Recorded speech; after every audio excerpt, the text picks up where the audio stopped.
Story நேரம் Tamil வியூவர்ஸ்க்கு hi. Powerful பிரின்ஸோட அடுத்த எபிசோட்ல என்ன ஆக போகுது அப்படின்னு தான் இன்னைக்கு இந்த வீடியோல பார்க்க போறோம். டைரக்டா எபிசோட்க்கு போயிடலாம். ராஜா ஒரு பக்கம் டென்ஷன் ஆயிட்டு இருக்காரு. ஏன்னா என்னதான் சூ ஃபேமிலி சூவார் நல்லா மாட்டினாலும் இங்க இருக்க மினிஸ்டர் சான்சலர் இருக்காருல, அவரை மாற்ற வைக்கிறதுக்கு எந்த ஒரு ஆதாரமும் இல்ல. ராஜா சிரிச்சுட்டே அவன் தப்பு பண்ணிருக்கான்னு தெரிஞ்சு கூட அந்த ஆளுனால தண்டிக்க முடியாதா? போய் சீக்கிரமா தேட ஆரம்பிங்க. அது மட்டும் இல்லாம இங்க இருக்கிற ஒருத்தர் மட்டும் பக்கத்து நாட்டுல இருந்து ஸ்மக்லிங் பண்றதுக்கு வாய்ப்பே கிடையாது. பக்கத்து நாட்டுல இருக்கிற யாரோ ஒருத்தங்க இங்க ஹெல்ப் பண்ணிக்கிட்டு இருக்காங்க. அது யாரு அப்படிங்கறதையும் கண்டுபிடிங்க அப்படின்னு சொல்ல விசாரிக்கிறதுக்காக ஆளுங்க கிளம்பி போயிட்டு இருக்காங்க. எவ்வளவு முக்கியமான ஆளு சான்சலரையே மடக்கி போட்டு ரெண்டு பேருமா ஒன்னா சேர்ந்து பிசினஸ் பண்ண ஆரம்பிச்சிருப்பாங்க. அந்த பெரிய ஆள் யாரா இருக்கும் அப்படின்னு ராஜா யோசிக்க ஆரம்பிக்கிறாரு. இங்க சான்சலர் வீட்டை அப்படியே இடிஞ்சு போய் உட்கார்ந்துட்டு இருக்காரு. என்ன ஆச்சு, சூவார என்ன பண்ணாங்கன்னு கேட்க, சூவார ஜெயில போட்டாங்க, இதுக்கும் மேல நம்மள பத்தி சீக்கிரமா ஆதாரத்தை கண்டுபிடிச்சிருவாங்கன்னு அசிஸ்டன்ட் சொல்ல, சூவார அங்க நான் தனியா விட்டு வச்சிருக்க கூடாது, எல்லாமே முடிஞ்சு போயிடுச்சு அப்படின்னு சொல்லிட்டு கத்த ஆரம்பிச்சு எல்லாத்தையும் போட்டு உடைக்க ஆரம்பிக்கிறாரு சான்சலர். பக்கத்துல இருக்கிற அசிஸ்டண்ட பார்த்து எனக்கு ஒரே ஒரு ஹெல்ப் மட்டும் பண்ணு, ஒருத்தனுக்கு விஷயத்த சொல்லு அப்படின்னு சொல்லிக்கிட்டு இருக்காரு. இந்த நேரத்தை யூஸ் பண்ணிட்டு இந்த சென்னு ஒரு பையனுக்கு கூட அந்த இடத்துல கட் பண்ணி விட்டான நம்ம ஜியாங்ஷு. அவன் மறுபடியும் ஆளுங்களை கூட்டிட்டு வந்துட்டு நம்ம மீனா கிட்ட வம்பலுக்கு ஆரம்பிக்கிறான். மீனா கிட்ட அவனோட ஃப்ரெண்ட்ஸ் எல்லாம் 2-3 பேர் பக்கத்துல போயிட்டு, ஏமா நீதான் ஏதோ வரவே வராதவன பக்கத்துலயே மனசுல நினைச்சிட்டு இருக்கியா, அதான் நாங்கெல்லாம் இருக்கோம்ல, எங்களை பத்தி யோசிக்க வேண்டியதானே அப்படின்னு கேட்டு பக்கத்துல வந்துட்டு இருக்க மீனா பயப்பட ஆரம்பிக்கிறா. பக்கத்துல இருக்கிற அசிஸ்டண்டே இவங்க அடிச்சு போட்டுட்டு இருக்காங்க. மீனா கிட்ட தப்பா நடந்துக்கு இவங்க ட்ரை பண்ண ஆரம்பிக்க கரெக்டா அவன் முதுகுல எவனோ வந்து அடிச்சு தாவி குதிச்சு சண்டை போட ஆரம்பிக்கிறான். மீனா திரும்பி பாக்குறா, யூ அங்க வெயிட் பண்ணிக்கிட்டு இருக்கான். நீ உயிரோட வந்துட்டியா அப்படின்னு சென்னு கேட்க, ஆமாண்டா, ஏன்னா உனக்கு மட்டும் கட் பண்ணது பத்தாதா, உன் குடும்பத்துக்கும் உன் ஃப்ரெண்ட்ஸுக்கு எல்லாருக்கும் சேர்த்து கட் பண்ணுமா அப்படின்னு கேட்க, அவனை தூக்கிட்டு அங்க இருந்து அவங்க ஆளுங்க ஓடி போயிடுறாங்க. பார்த்துட்டு நம்ம மீனாவை திரும்பி பாக்குறான் யூ. 2 பேரும் அமைதியா பார்த்துட்டு பக்கத்துல வரலாம் அப்படின்னு யூ ட்ரை பண்ணும் போதே அதுக்குள்ள அசிஸ்டன்ட் எஞ்சி ஓடி வந்துடுறான். உங்களை நான் ரொம்ப மிஸ் பண்ண தலைவா அப்படின்னு சொல்லிட்டு கட்டி பிடிச்சிட்டு இருக்கான். சரிரா நானும் உன்னை மிஸ் பண்ண, கொஞ்சம் தள்ளிக்கோடா அப்படின்னு அவனை தள்ளி விட்டுட்டு மீனா கோச்சிட்டு வேகமா வெளியே கிளம்பி போயிட்டு இருக்கா. அவ பின்னாடியே யூ போயிட்டு இருக்கான். சாரி, இங்க பாரு, நான் உனக்கு நிறைய லெட்டர் எழுதணும்னு நினைச்சேன், ஆனா நான் லெட்டர் அனுப்புனேன் அப்படின்னா நான் இருக்கிற இடத்த ட்ராக் பண்ணி வந்துருவாங்க, நானே இத்தனை நாள் ஒளிஞ்சிட்டு தான் வாழ்ந்தேன், ப்ளீஸ் தப்பா எடுத்துக்காத அப்படின்னு கெஞ்ச ஆரம்பிக்க, இருந்தாலும் நீ பண்ணது ரொம்ப ரொம்ப தப்பு, எப்படியாவது எனக்கு சிக்னல் கொடுத்திருக்கணும், ஆனா எவ்வளவு திரும்ப மனசு கஷ்டப்பட்ட அப்படின்னு வந்துட்டு மீனா ரொம்பவே ஃபீல் பண்ண ஆரம்பிக்கிறா. இதுக்கு மேல உன்னை விட்டு எங்கேயுமே போக மாட்டேன், உன் கூடவே இருப்பேன் அப்படின்னு சொல்லிட்டு மீனாவை நம்ம யூ கட்டி பிடிச்சுக்கிறான். 2 பேரும் சேர்ந்து சிரிக்க ஆரம்பிக்கிறாங்க. நான் உன்னை கல்யாணம் பண்ணிக்கிறேன் அப்படின்னு யூ சொல்ல, உன்னை யாரு கல்யாணம் பண்ணிக்கிறேன்னு சொன்னா அப்படின்னு மீனா கேட்டு இருக்கா. பெர்மிஷன் கொடுத்தா குடும்பத்தோட வந்து பொண்ணு கேட்டு கல்யாணம் பண்ணிக்குவேன், இல்ல அப்படின்னா தூக்கிட்டு போய் கல்யாணம் பண்ணிக்குவேன் அப்படின்னு நம்ம யூ சொல்றான். அதுக்கெல்லாம் ஒன்னும் அவசியமே இல்ல, நானே கல்யாணம் பண்ணிக்கிறேன் அப்படின்னு சொல்லிட்டு மீனா சிரிக்கிறா. ஒரு வழியா இந்த ஜோடி சேர்ந்துருது. இங்க ஜியாங்ஷுவும் தானியாவும் இன்னும் ஊர்ல இருந்து கிளம்பி வரல. நம்ம கிளம்ப போறோம்ல, எனக்கு ரொம்ப மனசு கஷ்டமாவும் இருக்கு, இந்த ஊர்ல நமக்கு நிறைய அனுபவம் கிடைச்சது இல்ல அப்படின்னு மீனா பேசிக்கிட்டு இருக்கா. கரெக்டா அப்பன்னு பார்த்து யூனா தூங்கி விழும்போது பக்கத்துலயே உட்காந்து ஜின்ரான் அவன் முகத்தை தாங்கி பிடிச்சிடுறான். யூனா சிரிக்க ஆரம்பிக்கிறா.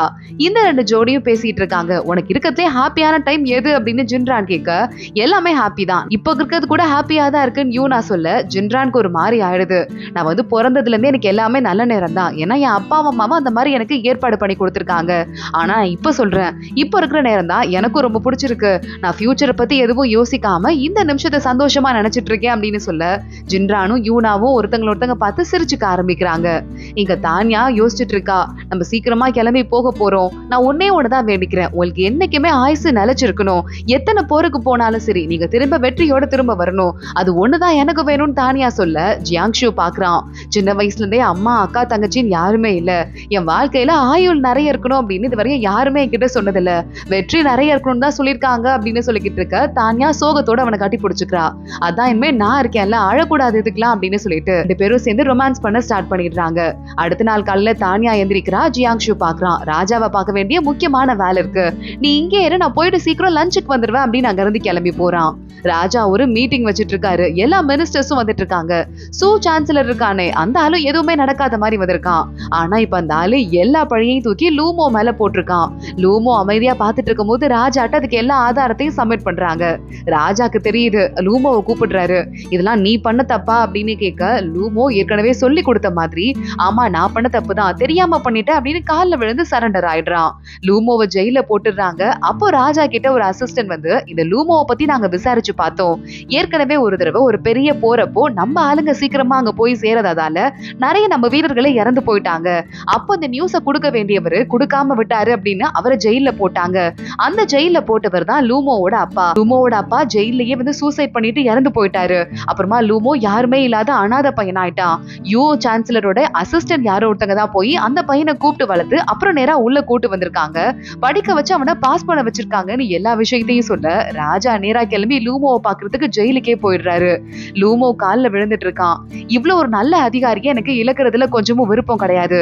நிஜமாவே நீ என்ன நினைச்சிட்டு இருக்க? நீ தப்பு பண்ண அப்படின்னு ஒத்துக்கிட்டா நாங்க ஒன்னு நம்பிடுவோம் நினைச்சிட்டு இருக்கியா? அதுவும் இல்லாம அந்த சூ சான்சலர் உனக்கு ஹெல்ப் பண்ணதால அவருக்காக நீ என்ன பண்ணலாம் நினைச்சிட்டு இருக்கியா?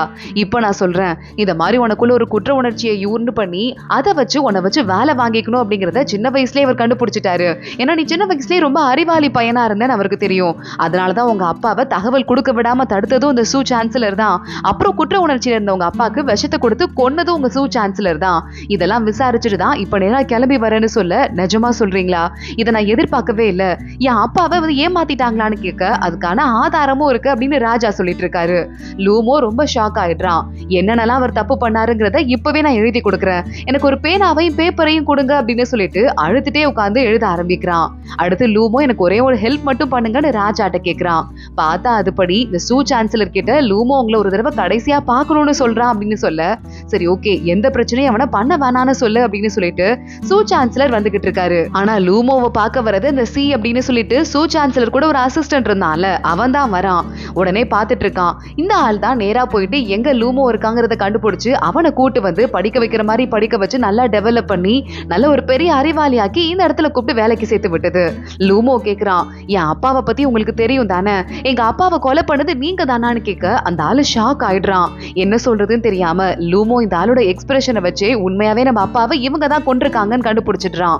ஏன் இந்த மாதிரி பண்ணீங்க அப்படின்னு கேட்க, இங்க பாரு உனக்கு தேவையில்லாத விஷயத்தெல்லாம் நீ பேச வேண்டாம் அப்படின்னு அந்த அசிஸ்டன்ட் அங்க இருந்து கிளம்ப ஆரம்பிக்கிறான். ஆனா நான் ராஜா கிட்ட எல்லா விஷயத்தையும் போட்டு கொடுத்துட்டேன் அப்படின்னு லூமோ சொல்ல, இங்க அந்த சான்சலர் எந்த இடத்துக்கு இருக்காரோ அங்க நம்ம லூ கமாண்டர் வந்துடுறான். வந்துட்டு உங்க மேல வந்து நிறைய குற்றங்கள் இருக்கு, உங்களை அரெஸ்ட் பண்றோம், வாங்க போலாம் அப்படின்னு கூப்பிட சூ சான்சலரும் கிளம்பி போயிடுறான். இப்போ சூ சான்சலர் என்னென்னலாம் தப்பு பண்ணிருக்கான்னு தெரிஞ்சிட்டதால தானியாவோட அப்பா ஃப்ரீ ஆயிடுறாரு. அவர் உயிரோட இருக்காருன்னு தெரிஞ்சதுமே ராஜா சந்தோஷப்படுறாரு. இந்த விஷயத்தை ஜியாங்ஷு தானியாவோட அப்பாட்ட சொல்லிட்டு இருக்க, மாப்பிள்ள எல்லாமே உங்களாலதான், நீங்க மட்டும் இல்லைன்னா இதெல்லாம் நடந்திருக்காது, ஊருக்கு மறுபடியும் பெருமையோட மரியாதையோட திரும்பி போக போறேன் அப்படின்னு சொல்லிட்டு இருக்காரு. இப்ப அவங்க எல்லாம் ஒரு ஊர்ல இருக்காங்கல்ல, அந்த ஊரோட தளபதியும் வந்து உங்களெல்லாம் பார்த்ததுல நல்லபடியா இங்க வச்சிருந்ததுல ரொம்ப சந்தோஷம், பார்த்து போயிட்டு வாங்க அப்படின்னு சொல்ல, அப்போ ஜியாங்ஷுக்கு ஒரு தகவல் வருது, பக்கத்து நாட்டுல இருந்து திடீர்னு படையெடுத்து ஆளுங்க வந்துகிட்டு இருக்காங்கன்னு. ஜியாங்ஷு தான் மெயின் தளபதி அப்படிங்கறதால நான் ஒரு முக்கியமான விஷயமா போறேன், மாமா நீங்க தானியாவை கூட்டிட்டு நம்ம ஊருக்கு போயிருங்க, இந்த ஊரு பார்டர்ல இருக்குங்கிறதால இந்த ஊர்ல இருக்காதீங்க அப்படின்னு சொல்லிட்டு ஜியாங்ஷு அங்க இருந்து கிளம்பிடுறான். நேரா நம்ம ஜியாங்ஷு ஜின்ரானை பாக்குறான். திடீர்னு எப்படி பக்கத்து நாட்டுக்காரங்க போர் எடுத்து வராங்க தெரியல, நிக்காம வந்துகிட்டே இருக்காங்க, அனௌன்ஸ் மட்டும் வரல, சோ இந்த இடத்துல நம்ம கேர்ஃபுல்லா இருக்கணும் அப்படின்னு சொல்லிக்கிட்டு இருக்கான். அந்த ஊர் தளபதி கிட்ட அவரோட பையனும் வரான், அவனும் ஒரு பொறுப்புல இருக்கான். அப்பா இப்ப நம்ம என்னப்பா பண்றது, நம்ம ஊரு கேட்டை க்ளோஸ் பண்ணிடுவோமா அப்படின்னு கேட்டுட்டு இருக்கான். கரெக்டா படைகள் உள்ள வரதுக்கு முன்னாடி க்ளோஸ் பண்ணிடலாம் அப்படின்னு அவங்க அப்பா சொல்றாரு. ஜின்ரான் கிட்ட தானியாவோட அப்பா பேச ஆரம்பிக்கிறாரு. நான் இன்னொரு தளபதிப்பா, என் ரத்தத்துல தளபதி பதவி ஊறி இருக்கு, இப்போ நாட்டுக்கு ஒரு ஆபத்துங்கும் போது நான் தானியாவோட ஊருக்கு போக முடியாது, தானியாவை பத்திரமா ஊர்ல போய் சேர்த்துரு, நான் வேற ஒரு வண்டியில வரேன், தானியா கிட்ட போய் சொல்லிடுன்னு சொல்ல, சரி ஓகே அப்படின்னு ஜின்ரானும் அங்க இருந்து கிளம்புறான். இங்க பக்கத்து நாட்டு ராஜா கிட்ட ஆளுங்க வந்து எல்லாமே ரெடி ஆயிடுச்சுன்னு சொல்ல, இந்த ஊரை விடக்கூடாதுன்னு சொல்லிக்கிட்டு இருக்காங்க. யாரு இந்த ராஜா அப்படின்னு பார்த்தா வெண்ணு இருக்கான்ல, அவன் தான் பக்கத்து நாட்டு ராஜாவே. ஜின்ரான் கிளம்பிட்டு இருக்கான். தானியா எங்க அப்பா எங்கன்னு கேட்க அவர் கிளம்பி முன்னாடி வண்டியில போயிட்டு இருக்காரு. நம்ம அடுத்த வண்டியில போறோம்னு சொல்ல ஒரு மனசு கஷ்டத்தோடயே தானியா வண்டியில ஏறிட்டு கிளம்புறா. கரெக்டா கேட்டு கிட்ட போகும்போது அதுக்குள்ள வெண்ணோட ஆளுங்க உள்ள வந்துடுறாங்க. பெரிய சண்டை நடக்க ஆரம்பிக்குது. கேட்டை மூடுங்க அப்படின்னு கத்துறதுக்குள்ள இந்த ஊரோட தளபதி இருக்காருல பெரியவர், அவரை கட்டி மேல இருந்து தொங்க விடுறாங்க. என் கதவை மூடு, பரவாயில்ல போனா போது அப்படின்னு மறுபடியும் அவங்க அப்பா தொங்கிட்டே சொல்லிட்டு இருக்காரு. ஆனா அவர் பையனுக்கு நிக்கிறதுக்கு மனசு வரல. கொஞ்சம் அவன் யோசிக்க ஆரம்பிக்கிறான். அதுக்குள்ள வெண்ணோட ஆளுங்க வந்துடுறாங்க. பக்கத்து நாட்டு ராஜா உள்ள வந்துட்டான் அப்படின்னு கத்த ஆரம்பிக்க கரெக்டா கேட்டு கிட்ட வந்த தானியாவோட வண்டி நிக்குது. தானியா இறங்கி எட்டி பாக்குறா. வெண்ண அங்க வந்துடுறான். வெண்ண பார்த்ததுமே இவன் தான் ராஜாவா அப்படின்னு பாத்துட்டு இருக்க. நான் பக்கத்து நாட்டு ராஜா இல்ல, பக்கத்து நாட்டு இளவரசன். உங்களை மறுபடியும் பார்த்ததுல ரொம்ப சந்தோஷம் அப்படின்னு சொல்லிட்டு தானியாவை பார்த்தவன் சிரிக்க ஆரம்பிக்கிறான். தானியா பயந்து நடுங்கிட்டு இருக்கா. இங்க நேரா யூ இருக்கானே, அவன் தலைநகரத்துல இருக்கான். எந்த பிரச்சனையும் இல்லாம லெட்டரை கொண்டு வந்து அந்த டான்சர் பொண்ணு கொடுக்குறா. இத படிச்சதுமே யூ பயந்து போயிடுறான். அடுத்து என்ன பண்றதுன்னு யோசிக்க ஆரம்பிக்கிறான். இங்க யூ நேரா கிளம்பி நான் ஊரை விட்டு வெளியே போகணும்னு சொல்ல, ஊரை விட்டு யாரும் வெளியே போறதுக்கு பெர்மிஷன் கிடையாது அப்படின்னு கேட்டை க்ளோஸ் பண்ணிடுறாங்க. யூ நேரா மீனா கிட்ட வந்து இப்ப என்ன பண்றதுன்னு தெரியல, நான் போய் ராணி கிட்ட விஷயத்த சொல்லவான்னு கேட்டு உட்காந்தே இருக்கான். ராணி உன் அக்கா தானே, அவங்கள பாக்கிறதுக்கு பயப்படுவியா, வந்து தொலை அப்படின்னு நம்ம மீனா அவனை கூட்டு போயிட்டு இருக்கா. ஜியாங்ஷோ அதுக்குள்ள கிளம்பி வெளியே போயிடுறான். இவன் தனியா ஒரு திட்ட திட்டிட்டு ஆளுங்களோட வெளியே போயிட்டு இருக்கான். யூ அரண்மனைக்குள்ள வந்துடுறான். அக்கா அப்படின்னு கத்த ஆரம்பிக்கிறான். இங்க லூமோ கிட்ட ஆளுங்க வந்து சாப்பாடு கொடுக்கறதுக்கு வர, ஆனா அதுக்குள்ள யாரோ அட்டாக் பண்றதுக்கு அங்க வந்துடுறாங்க. லூமோ வந்து சாப்பாடு கொடுக்க வந்தவனை கூட அட்டாக் பண்ணி கொண்டுட்டு இருக்காங்க. ஜெயில இருக்கிற ஆளுக்கு தப்பிச்சு ஓடிக்கிட்டு இருக்க லூமோ எதை பத்தியும் கவலைப்படாம நான் நினைச்சது நடந்துருச்சு அப்படின்னு சிரிச்சுட்டே அங்க இருந்து வெளியே வரான்.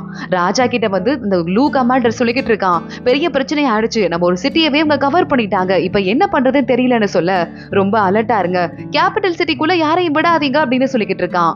அங்க கரெக்டா நம்ம கேபிட்டல் சிட்டி கூட அங்க அரண்மனையோட வீரர்கள்லாம் வந்துகிட்டு இருக்காங்க. இந்த வெண்ணு கூட சூ மினிஸ்டர் இருக்கானே, அவன் வந்து ஒரு பெரிய கூட்டணி போட்டிருக்காங்கிறதால சூ மினிஸ்டரோட ஹெல்ப்போட சேர்ந்துட்டு வெண்ணோட ஆளுங்க நிறைய பேர் உள்ள வந்துடுறாங்க அரண்மனைக்குள்ளேயே.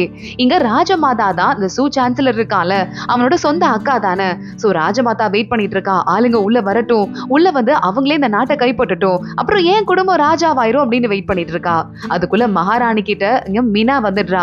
யூ வெளியே போயிருக்கான், கண்டிப்பா வெற்றியோட திரும்ப வருவான், நீங்க கவலைப்படாதீங்க அப்படின்னு சொல்லிக்கிட்டு இருக்கும் போதே யூ வரான். எனக்கு ரொம்ப அடிபட்டுருச்சு, கையில அடிபட்டுருச்சு, இங்க அடிபட்டுருச்சு, நாங்க அங்க ரத்தத்தோட வந்து நிக்க. உடனே மகாராணிக்கு தெரிஞ்சிருது. சிரிச்சுட்டே அங்க இருந்து வெளியே போறா. ஆனா மீனா பாக்குறா, யூக்கு ரொம்ப அடிபட்டுருச்சுன்னு நினைச்சு கதறி ஆள ஆரம்பிக்கிறா. சும்மா சொன்னா எனக்கு அடியே படல, லேசா தான் அடிபட்டுச்சு அப்படின்னு சொல்லிட்டு நீ ஒன்னும் கவலைப்படாதன்னு யூ அவளை சமாதானப்படுத்திட்டு இருக்கான்.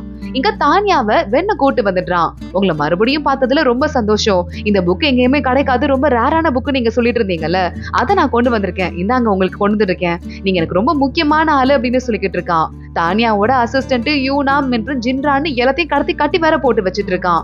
தானியா யோசிச்சுட்டு இருக்கா, எதுக்காக என்ன கூட்டு வந்து உங்க கூட வச்சிட்டு இருக்கீங்க, இந்த ஊர்ல நீங்க இங்க இருக்கிறது எனக்கு பிடிக்கல, இந்த ஊர்ல இருக்கிற எல்லாரையும் கூட்டிட்டு இங்க இருந்து நீங்க போயிடணும் அப்படின்னு வெண்ணிக்கிட்ட தானியா சொல்ல, சரி ஓகே நான் போறேன், ஆனா என்கிட்ட ஒரே ஒரு கோரிக்கை தான் இருக்கு, நீங்க என் கூட வரணும், நீ மட்டும் எனக்கு சொந்தம் ஆயிட்டனா எனக்கு வேற எதுவுமே தேவையில்லை அப்படின்னு வெண்ணு சொல்ல ஆரம்பிக்க, எனக்கு மனசுல ஒரே ஒருத்தர் மட்டும் தான் இருக்காரு, அந்த இடம் ஃபில் ஆயிடுச்சுங்கிறதால வேற யாரையும் பக்கத்துல வர முடியாது அப்படின்னு தானியா சொல்லிடுறா.